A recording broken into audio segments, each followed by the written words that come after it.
Hi viewers, இந்த video பார்க்குற எல்லாருக்கும் என்னோட வணக்கங்கள். நாம் இப்போது என்ன பார்க்க போகிறோம் அப்படின்னா, வாழைப்பூ பொரியல் எப்படி ஈஸியாக செய்யலான்றதை பார்க்க போகிறோம். கண்டிப்பாக இந்த வீடியோவில் பார்க்குற மாதிரியே நீங்கள் செய்யுங்க. ரொம்ப டேஸ்ட்டாகவும் இருக்கும், சூப்பராகவும் இருக்கும். வாங்க வீடியோக்குள்ளே போகலாமா? முதல்ல ஒரு கையளவு துவரம்பருப்பு எடுத்துக்கோங்க.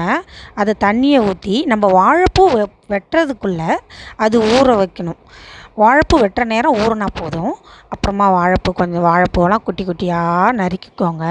உங்கள்கிட்ட எவ்வளோ வாழைப்பூ இருக்கோ அந்த வாழைப்பூ எல்லாத்தையும் குட்டி குட்டியாக நறுக்கி அந்த துவரம்பருப்பு ஊற வச்ச தண்ணியிலே போட்டுக்கோங்க. எல்லாமே அரிஞ்சு போட்டு நல்லா கழுவிக்கோங்க. கழுவி ஒரு ஃபில்டரில் அதை வடிகட்டி அதில் தண்ணி இல்லாமல் நல்லா வச்சுக்கோங்க. அதில் மஞ்சத்தூள், உப்பு, அந்த வாழைப்பூக்கு தேவையான உப்பு போட்டுக்கோங்க. இப்போவே போட்டுக்கோங்க. அதுக்கு எவ்வளோ மஞ்சத்தூள் வேணுமோ, எவ்வளோ உப்பு வேணுமோ அதுக்கேற்ற மாதிரி அதை போட்டு நல்லா பிசைஞ்சு வச்சுக்கோங்க. நல்லா பிசைஞ்சிட்டு ஒரு வானல் எடுத்துக்கோங்க. ஒரு வானலில் 2 டேபிள் ஸ்பூன் ஆயில் போட்டுக்கோங்க. அது நல்லா ஹீட் ஆனதுக்கப்புறமா கடுகு, காஞ்ச மிளகாய் இது 2ஐயும் போட்டுக்கோங்க. இது 2ம் பொரிஞ்சு வந்ததுக்கப்புறமா கடுகு, காஞ்ச மிளகாய் நல்லா போட்டுக்கோங்க. இதுக்கப்புறமா ஒரு கைப்பிடி கருவேப்பிலை, ஒரு டேபிள் ஸ்பூன் பெருங்காயத்தூள் போட்டு நல்லா வதக்கிக்கோங்க.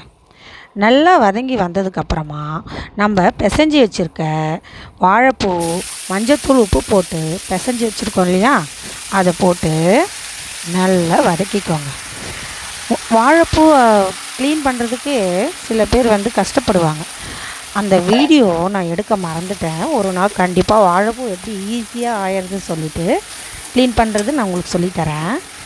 ஓகே, இப்போது அந்த வாழைப்பூவை போட்டு நல்லா பிரட்டிக்கோங்க. நம்ம ஹை ஃப்ளேமில் வச்சு நல்லா பிரட்டினீங்க அப்படின்னா அந்த வாழைப்பூவில் நல்ல நீர் விடும். நாம் இதுக்காக தண்ணியெலாம் ஊற்றணும் அவசியமே கிடையாது. வாழைப்பூவில் தண்ணி கண்டென்ட் அதிகமாக இருக்குன்றாலும் அதுவே தண்ணி நிறைய விடும். நீங்கள் அந்த தண்ணியிலே அதை குக் பண்ணிக்கலாம். நல்லா கிளறி விடுங்க. அதில் இருக்க தண்ணியெல்லாம் பிரிஞ்சு வரும்போது அது வந்துடுச்சிங்களா, அங்கே பாருங்கள். அது வந்ததுக்கப்புறமா என்ன பண்ணுறீங்க, அடுப்பை சிம்மில் வச்சுட்டு மூடிடுங்க. ஒரு லிட்டை போட்டு மூடிடுங்க. மூடினதுக்கப்புறமா திரும்ப நடுவில் அது தண்ணியெல்லாம் சுண்டிடுச்சான்னு பாருங்கள். இடையில நல்லா கிளறி விடுங்க. வாழைப்பூவை நீங்கள் சிம்மில் வச்சு சமைக்கும் போது தான் அது ரொம்ப டேஸ்ட்டாக இருக்கும். எந்த ஒரு பொரியலுமே நீங்கள் சிம்மில் வச்சு சமைச்சு பாருங்கள், அதோட டேஸ்ட்டே வேறு மாதிரி. இதுக்கிடையில் நான் சாப்பாடு வடிக்கிறதுக்காக ஒலை வச்சுட்டேங்க. அந்த ஒலை வைக்கிற நேரம் இங்கே பாருங்கள், வாழைப்பூவை நடுவில் கிளறி விடுங்க. திறந்து பாருங்கள். இங்கே பாருங்கள், தண்ணியெல்லாம் சுண்டிடுச்சு. எனக்கு நல்லா சுண்டிடுச்சா?